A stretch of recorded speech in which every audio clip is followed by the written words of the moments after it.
profesora del área de Historia del Arte de la Universidad de Burgos, que dirijo la unidad asociada de I+D+I al CSIC titulado Vidrio y Materiales del Patrimonio Cultural, BIMPAC. También soy miembro de la Sociedad Española de Cerámica y Vidrio. Aquí en esta sociedad soy miembro del equipo directivo de la sección de Arte, Arqueometría y Patrimonio. Y luego pues que he realizado diversos estudios, publicaciones y estoy también con grupos de investigación para analizar lo que es el patrimonio en vidrio, no solamente las vidrieras, sino también el patrimonio en vidrio. Y trabajo en este sentido con 3 institutos del CSIC, con el Instituto de Historia, con el Instituto de Cerámica y Vidrio y con el Instituto de Ciencias y Materiales de Aragón.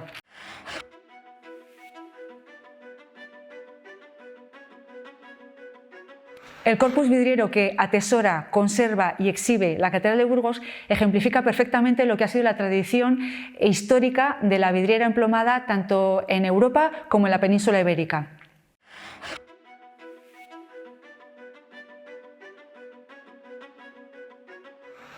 Bueno, aunque a partir del siglo I ya la técnica permitió la fabricación, la elaboración del vidrio en láminas, en lo que se conocen como planchas, no fue hasta la Edad Media cuando se incorporó magistralmente al edificio. Y dentro de los edificios, las catedrales fueron las que asumieron el protagonismo del desarrollo de la vidriera.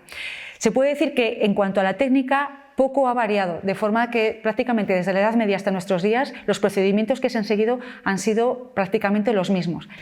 En cuanto a las ciencias, sí que se puede decir que la vidriera adquirió un lenguaje muy específico que le hizo diferenciarse de otras artes. Por ejemplo, está relacionada con otras ciencias como las matemáticas o la geometría en cuanto al diseño, a la composición de las piezas de vidrio o incluso de los ventanales. También está relacionado con la física y la química en cuanto a la elaboración del vidrio, también la conservación y restauración. Y por otro lado también con la óptica. Es fundamental porque en este sentido, por ejemplo, el vidriero puede crear una vidriera, pero es al final la luz la que crea los efectos ópticos. Por ejemplo, en el cromatismo depende, aunque el vidriero elija una serie de colores, el cromatismo puede variar en función de la orientación del ventanal, al norte, al sur, al este o al este. También puede variar según la potencia de los rayos del sol. No es lo mismo a primera hora del día que a plena luz del día que al atardecer. Y dentro de esto también depende de la climatología del momento. Un día soleado o un día nublado o con niebla. Entonces, bueno, esto va a variar, incluso también va a depender de la transparencia o la opacidad del propio vidrio, que depende en función del grosor o del color, por ejemplo. Al mismo tiempo, en cuanto a la técnica o la ciencia, hay que decir que las vidrieras conjugan perfectamente lo que es la ciencia, la tecnología o la técnica y también el arte. Y en este sentido, por ejemplo, las vidrieras es un arte muy versátil, simbólico y doctrinal que cumple 3 funciones principalmente. Por un lado, la de cerrar los elementos abiertos, los vanos abiertos en el paramento de un edificio. Por otro lado, es un elemento que transforma la luz exterior, que es blanca, diáfana, natural, en una luz en el interior que es totalmente transformada, caleidoscópica, teñida de color, etcétera, no natural, que le hace adquirir una serie de connotaciones simbólicas. Y por otro lado, sirve de soporte iconográfico donde desarrollar programas que son complementarios a otras artes también presentes en el edificio, por ejemplo, la escultura o la pintura. Y en este sentido hay que decir que la vidriera es una de las artes quizá más relacionadas con otro tipo de artes, por ejemplo, la arquitectura, la escultura y la pintura, como hemos citado, pero también con otras artes relacionadas con el fuego y con la luz, por ejemplo, con la cerámica, con el esmalte, con el mosaico o incluso con la orfebrería.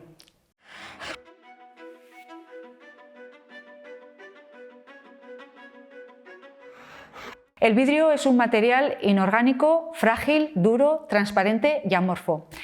El procedimiento de su elaboración es muy sencillo y bien conocido. Se conoce además prácticamente desde el año 3000 a.C., en la época del Neolítico.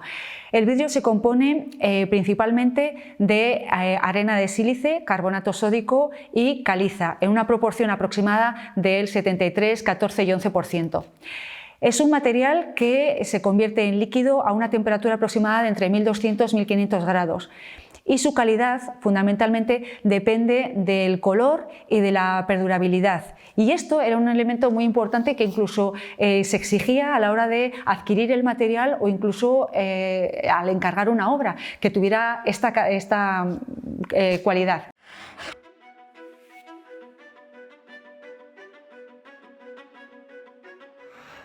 Como componentes o como, bueno, a la hora de elaborarse o a la hora de crearse, sabemos que los componentes se hacen a partir de esta masa vítrea, con estos componentes que fueron variando a lo largo de la historia. Por ejemplo, en la Edad Media tiene unos componentes pues, más potasicocálcicos, a diferencia a partir del siglo XVI, que son más sodicocálcicos. En cuanto al cromatismo del vidrio, viene determinado por el color de base o el color de mufla. El color de base es el que se elabora a la hora de manipular el vidrio para fabricarlo. Se utilizan ciertos óxidos metálicos que se añaden a esa masa y con ellos se obtienen diferentes tonalidades de color. Por ejemplo, para el rojo se aplica el cobre, para el azul cobalto, para el rosa selenio y, por ejemplo, para el verde esmeralda óxido de cromo. Y luego otra serie de colores que se pueden añadir a la superficie. Estos son los colores de mufla. Esos colores, como digo, se añaden por una nueva cocción en el horno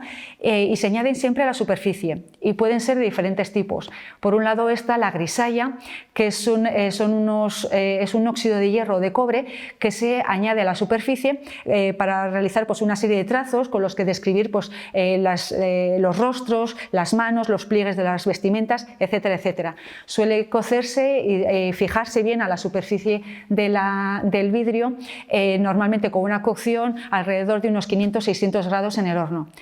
Y se empezó a utilizar a partir del siglo XIII y del XIV. También se utiliza otro tipo de coloración que es el amarillo de plata, que empezó a utilizarse en el siglo XIV y esto permitió adquirir pues, unas tonalidades doradas y sobre todo fue importante porque permitió una economía de materiales, porque se utilizaban materiales translúcidos y bueno, pues con ello pues, se enriqueció un poco la paleta de color que se utilizaba ya en la Edad Media. A ello también se pueden añadir también en la superficie otros pigmentos, otras coloraciones, como son por ejemplo la sanguina, que es de un color pues, más o menos de tierra roja, que se empleaba pues, para las carnaciones, ¿no? Para representar pues, la tez, las mejillas, los pómulos, las manos, etcétera, etcétera. Y luego ya a partir del siglo XVI también se puede aplicar incluso esmaltes que conseguían pues, unos colores mucho más vivos, mucho más intensos. Luego a la hora de elaborarlo se utiliza también el horno. Los hornos en la Edad Media podían llegar a alcanzar unos 1650 grados y se obtenía bueno, pues por la combustión normalmente de leña. Luego ya a partir ya de la edad contemporánea bueno, pues ya se han ido haciendo eléctricos. La composición del horno era más o menos de una planta circular u oval, eran abovedados y se componían de ladrillo hecho de cerámica refractaria, es decir, que son de materiales capaces de soportar altas temperaturas sin descomponerse o sin perder o alterar sus propiedades, sus características. Una vez elaborada esa masa vítrea en esos hornos, lo que se hacía era crear ya el vidrio para poder utilizarlo, para poder cortarlo en piezas y para poderlo emplomar para crear y configurar definitivamente ya la vidriera.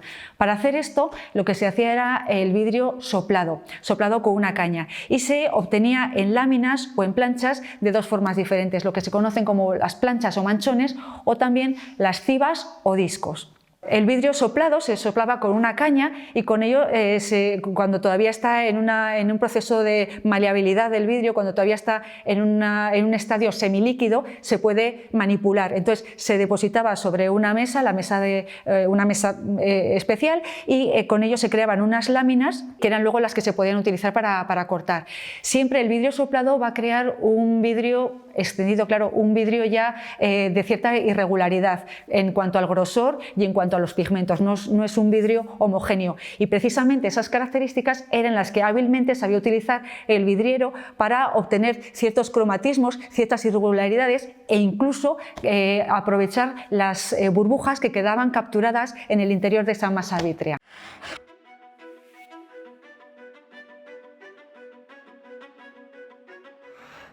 Bueno, pues los secretos de cómo se elabora una vidriera emplomada los encontramos en el primer tratado técnico que se realizó a principios del siglo XII por el monje Teófilo en una obra titulada De Diversis Artibus. Aquí se especifican todas las características técnicas y de elaboración. Normalmente se elaboran en un taller vidriero, que estos talleres son estables y entre sí conjugan todas las fases de elaboración, de procedimiento de creación de una vidriera, con diferentes especialistas en todas las fases, como digo.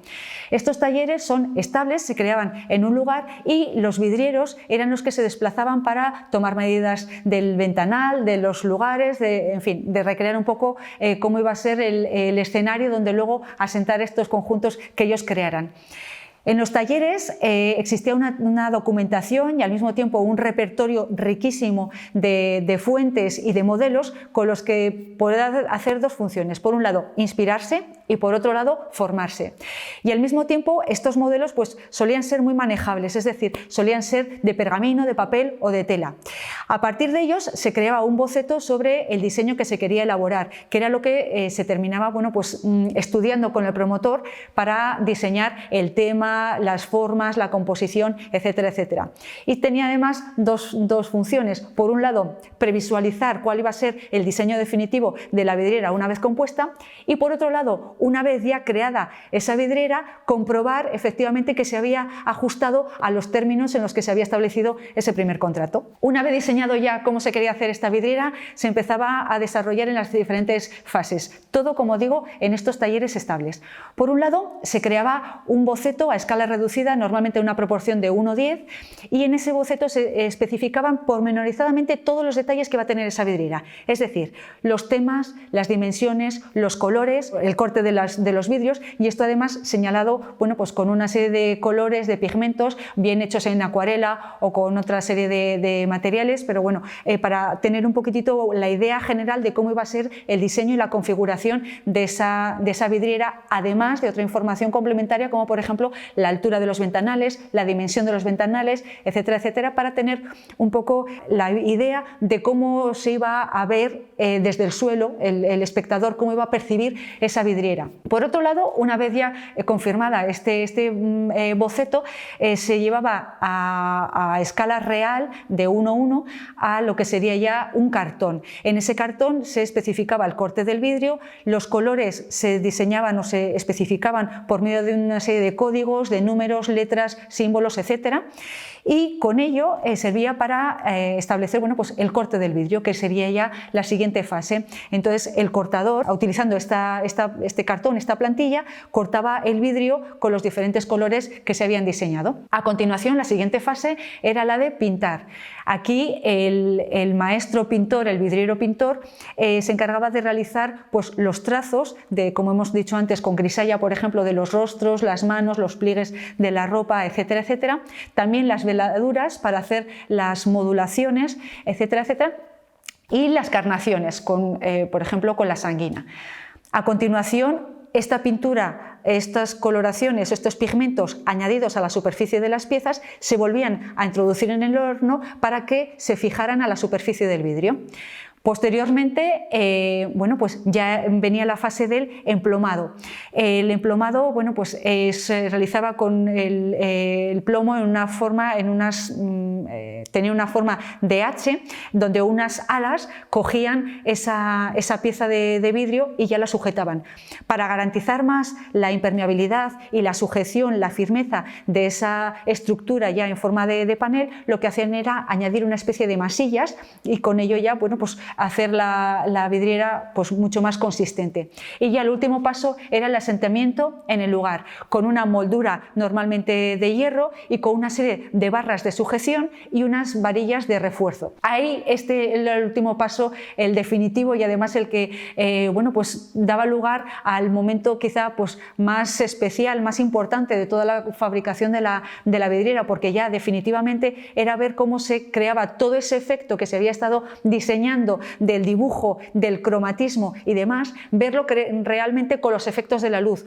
Es decir, es el momento en el que la luz filtrada desde el exterior se veía en el interior, en la vidriera, con ese cromatismo que se había adquirido con la potencia de los rayos de la luz, etcétera, etcétera. Sería, primer paso, diseñar o concretar con el mecenas, con el promotor, el diseño que se quiere crear, con una serie de bocetos que van a servir para previsualizar el resultado final y una vez que la vidriera está configurada, visualizar si efectivamente se ha cumplido con lo que se había estipulado en el contrato inicial. El siguiente paso sería ya crear un boceto a escala reducida para identificar los colores, temas y localización.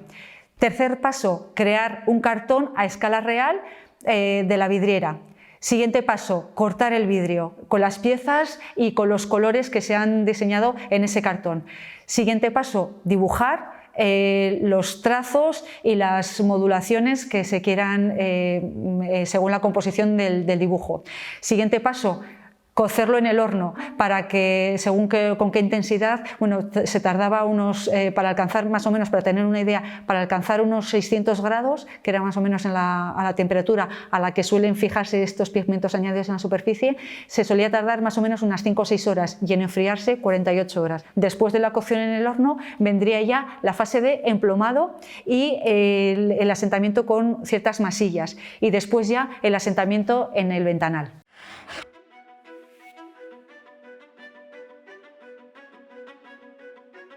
Una vez asentado las vidrieras en el ventanal, normalmente se solía colocar una red hecha de hilo de alambre para proteger de posibles impactos.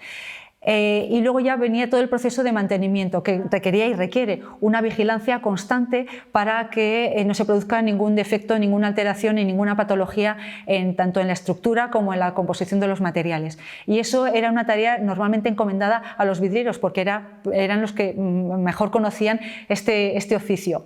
Normalmente las patologías que puede presentar o que puede tener una vidriera provienen de diferentes agentes humanos o agentes naturales, que son tanto físicos, químicos o bióticos. Normalmente los vidrios medievales, como hemos comentado antes, son de unas características más bien potasicocálcicas y esto hace que sean mucho más vulnerables a la corrosión química y también a los ataques bióticos, a diferencia de, por ejemplo, ya los vidrios realizados a partir del siglo XVI, que son ya sodicocálcicos, que son mucho más resistentes. Pero bueno, las patologías que suelen presentar, como digo, son físicas en cuanto a la composición de los materiales o químicas. Bueno, pues hay diferentes alteraciones, desde pandeamientos, desde porque están pues, mal asentados o los paneles inferiores soportan el peso, el empuje de los paneles superiores, por ejemplo, por alguna laguna en alguna de las piezas, que se haya perdido, se haya desprendido alguna pieza y eso ya crea cierta inestabilidad, etcétera. La debilidad, por ejemplo, de las masillas o de las estructuras de anclaje, de sujeción, también puede dar lugar a esos pandeamientos, etc. También puede ser la corrosión química por la composición del propio vidrio. En una corrosión pues, más superficial, si solamente afecta a la superficie, o mucha más profunda, si ya afecta a lo que es la masa vítrea, por ejemplo, en profundidad.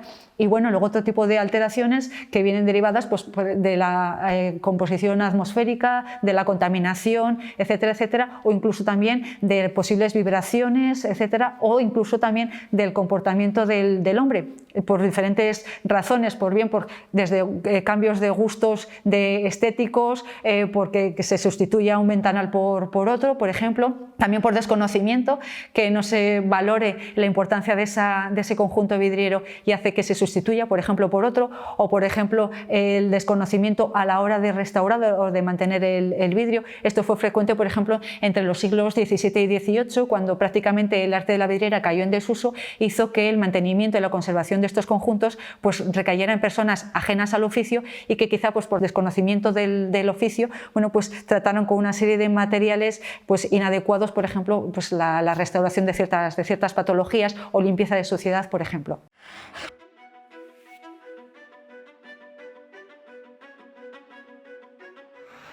El conjunto vidriero de la Catedral de Burgos es un abanderado de lo que representa el arte de la vidriera en la península ibérica y además en todas las épocas de desarrollo, tanto en la Edad Media como en el siglo XVI y ya el Resurgimiento en el siglo XVIII. Con el estudio que hemos realizado ha sido un estudio interdisciplinar y se ha podido hacer un estudio completo y exhaustivo de todo lo que ha supuesto el arte de la vidriera en Burgos y concretamente en la Catedral, pese a que se habían realizado pues, muchos estudios y muy buenos sobre la Catedral, pero parece que existía una laguna en cuanto al estudio de las vidrieras y su complejidad. Así, por ejemplo, se han podido constatar y asegurar todos los procesos creativos de la vidriera en la Catedral de Burgos, todos los materiales, todas las manos, artistas y talleres que intervinieron, los promotores que las llevaron a cabo y cómo ha sido todo el proceso de conservación y restauración a lo largo de la historia.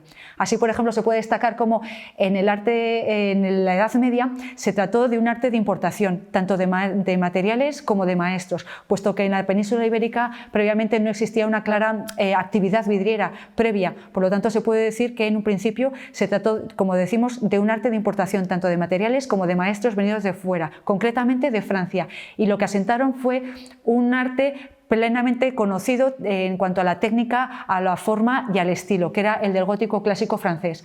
Ellos se asentaron aquí en Burgos y establecieron primero el conjunto del Monasterio de las Huelgas y posteriormente el conjunto de la Catedral de Burgos.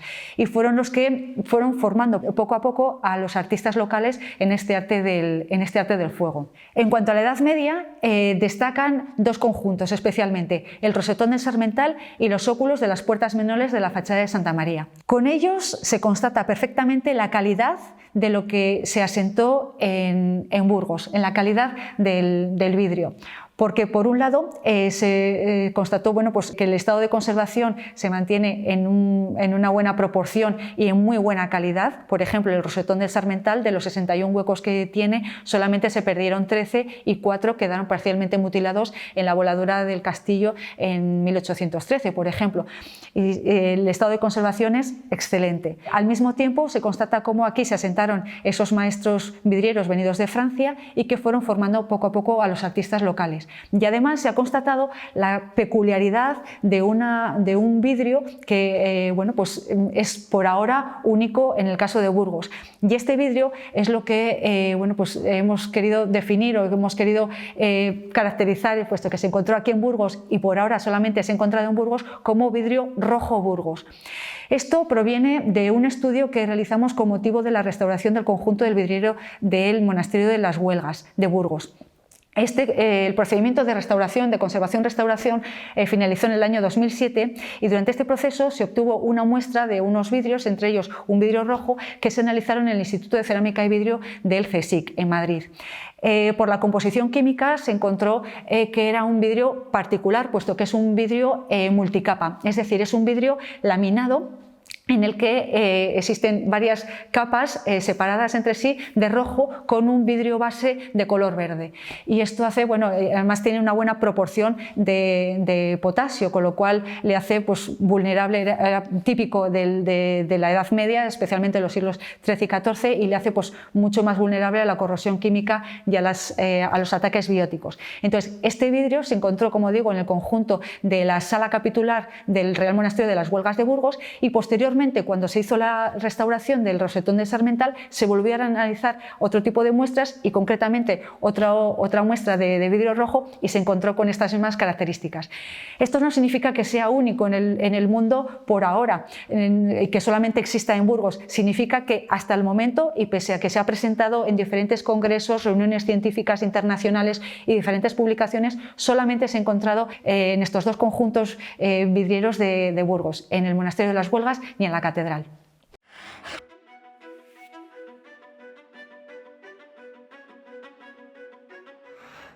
La siguiente fase es ya, aparte del esplendor en la Edad Media, supuso ya el cenit, una de las páginas más doradas y más brillantes de la historia de la vidriera burgalesa y también de la península, fue la época a finales del siglo XV y hasta mediados del siglo XVI. Esa fue la época más esplendorosa para la vidriera burgalesa. Nuevamente aquí vinieron y se asentaron maestros venidos de fuera, concretamente de Flandes, y aquí establecieron talleres que normalmente continuaron siendo generacionales, es decir, el oficio pasaba de padres a hijos, y la escuela que se creó aquí en Burgos fue la que influyó decisivamente en crear otros conjuntos vidrieros en la península. Por ejemplo, de aquí de Burgos influyó en las obras de Palencia, León, Oviedo, Segovia, Salamanca, Toledo, Sevilla y Granada ya últimamente. El arte hispano-flamenco, que era tan minucioso, tan pormenorizado, tan rico y tan preciosista en los detalles, fue imprimido también aquí en el conjunto de las vidrieras de la Catedral de Burgos gracias al maestro Arnaldo Bernardo de Flandes. Aquí él introdujo lo que era un auténtico alarde de virtuosismo y de dominio técnico, formal y estilístico de lo que era el arte de la vidriera. El ejemplo más sobresaliente, por ejemplo, lo encontramos en la capilla del Condestable. E igualmente en otros conjuntos, porque ya digo que esta fue una de las épocas más brillantes y además curiosamente en la península ibérica, al contrario de lo que había pasado en el resto de Europa, porque a raíz de las disposiciones dimanadas del Concilio de Trento supuso pues, una serie de alteraciones o de un nuevo diseño o un nuevo concepto en lo que era la forma de entender el edificio, los edificios religiosos y concretamente la luz. Y esto llevó a que generalmente en toda Europa muchos de los conjuntos vidrieros de color se retiraran o se sustituyeran por otros más bien incoloros, puesto que más o menos se hizo hincapié en que basándose en las Sagradas Escrituras, en las que hay abundantes metáforas en las que se identifica a Dios con la luz, yo soy la luz del mundo, el que me sigue no andará en tinieblas, etcétera, etcétera. Bueno, pues se hizo una especie de símil diciendo, bueno, si Dios es la luz y la luz es claridad, ¿por qué teñirla de color? Y esto hizo, pues como digo, que en la gran mayoría de los conjuntos vidrieros de Europa, catedrales, iglesias, monasterios, palacios, etcétera, se retiraran estos conjuntos de gran intensidad de color y se sustituyeran por otros incoloros. Mientras que en España, puesto que todavía seguíamos con el proceso de la Reconquista y ya se habían diseñado muchas de las catedrales, pues se siguiera con este arte del vidrio cuando ya perfectamente se conocía la técnica y se dominaba perfectamente pues, todos los secretos de la elaboración de las vidrieras, y esto hizo que España fuera un caso excepcional en cuanto a la elaboración de las vidrieras, porque se continuó a lo largo del siglo XVI, más o menos hasta mediados, la producción de las vidrieras. A finales del siglo XVIII resurge el interés por las vidrieras, fruto pues, del gusto del Art Nouveau y del gusto por las artes decorativas. Y eso supuso que para la Catedral de Burgos el Cabildo tuviera interés en recuperar, por un lado, las vidrieras que sobrevivían y por otro lado también la luminosidad que un día tuvo en el interior la Catedral de Burgos con esas vidrieras que teñían de color todo el interior. Por eso convocó 2 concursos internacionales en el que participaron el 80% de las vidrieras, de las casas vidrieras internacionales que existían en Europa. Y finalmente esos concursos hicieron que 3 casas importantes bueno, pues, terminaran de crear los últimos grandes conjuntos de la Catedral de Burgos, que son la Casa Zeller y Mayer de Múnich y la Casa Montmellán de Francia.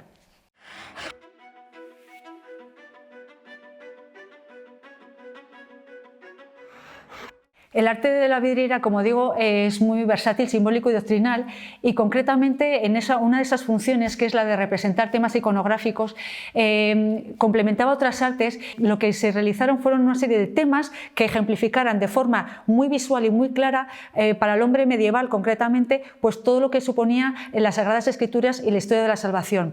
El tema siempre va a ser el mismo, la historia de la salvación del hombre, siempre.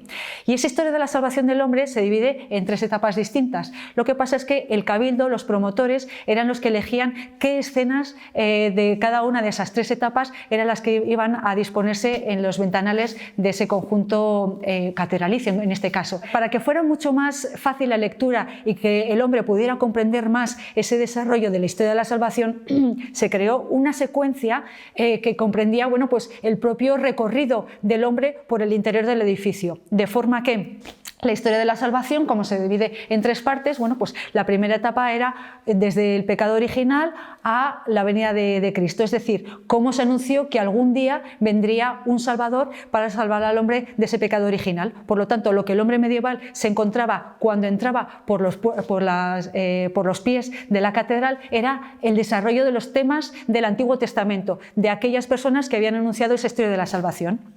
La segunda etapa de la historia de la salvación es cuando se cumple la promesa y Dios se hace hombre, y por lo tanto lo que se representan son las escenas de la vida de la Virgen y la vida de Cristo, haciendo especial hincapié en el momento central de esa promesa de la salvación, la pasión, muerte y resurrección. Y eso se va a representar en la zona más especial de la catedral, que es normalmente la capilla mayor. Y el hombre medieval salía por las puertas laterales abiertas en los cruceros, y en ese espacio se representaba la tercera etapa de la historia de la salvación, es decir, desde la ascensión, desde que Cristo ya no está físicamente en este mundo, pero que representa desde esa época hasta el fin del mundo, y por lo tanto lo que se representaba en las escenas que se representaban en esa etapa son las enseñanzas de Cristo a través de las personas que le conocieron directamente o que conocieron sus enseñanzas y que les han hecho ejemplo en sus vidas. Por lo tanto, lo que se representan son los apóstoles, los evangelistas, los padres y doctores de la Iglesia, los santos y los mártires. Y justo antes de salir por la puerta, las puertas de salida, el hombre medieval se encontraba lo que iba a ser en el futuro, es decir, la gloria, el cielo. Por lo tanto, justo antes de salir se encontraban en unos grandes rosetones que precisamente son circulares porque suelen representar el cielo, la gloria, donde se representaban escenas de la gloria de Dios en majestad o la Virgen, sentados y rodeados de coros de ángeles y de los elegidos.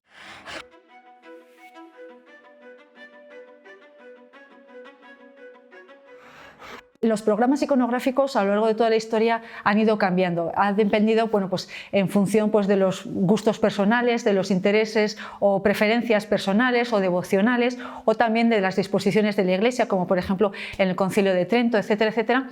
Y luego también pues, de otra serie de circunstancias pues, accidentales, como por ejemplo pueden ser cuestiones políticas, económicas, sociales, etcétera, etcétera. En la Catedral de Burgos, del primer programa vidriero que se realizó para todas las ventanales de la catedral, solamente han pervivido 2 conjuntos, el resto desapareció. Ya en el siglo XVI, a finales del siglo XV y principios del siglo XVI, se creó otro conjunto del que también muchos de los ventanales pues, fueron sustituidos posteriormente. Y ya la última etapa en la que ha habido pues, grandes transformaciones en los ventanales fue a raíz de la voladura del castillo en el año 1813, cuando la gran mayoría de los ventanales, pues, por la onda expansiva de la vibración, por la onda expansiva de la voladura, hizo que muchos de los ventanales, las vidrieras, pues, vibraran y se precipitaran.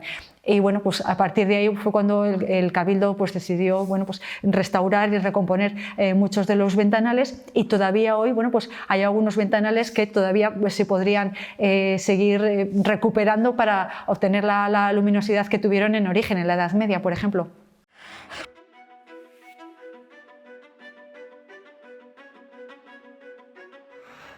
Actualmente las tareas de restauración vienen siendo con procedimientos que se han realizado a lo largo de la historia, es decir, el modo más efectivo es desmontar el ventanal de su ubicación original, trasladarlo al taller del vidriero y allí realizar pues, las tareas de limpieza, de consolidación, de mantenimiento, etcétera, etcétera, pues bien por métodos físico-químicos o bien mecánicos de limpieza del vidrio y de los materiales que lo componen. Aunque también últimamente se están diseñando también otra serie de dispositivos portátiles, como por ejemplo los dispositivos láser, que permiten pues, la limpieza en superficie tanto del vidrio como de otros materiales que constituyen las vidrieras, la piedra y otros elementos metálicos. Y en cuanto a la conservación, se está sustituyendo aquellas redes de alambre, se están sustituyendo por unas mamparas, unos compartimentos de mamparas de vidrio translúcido con una cámara de aire que permita la circulación, la ventilación, para evitar condensaciones y corrosiones de la superficie del vidrio.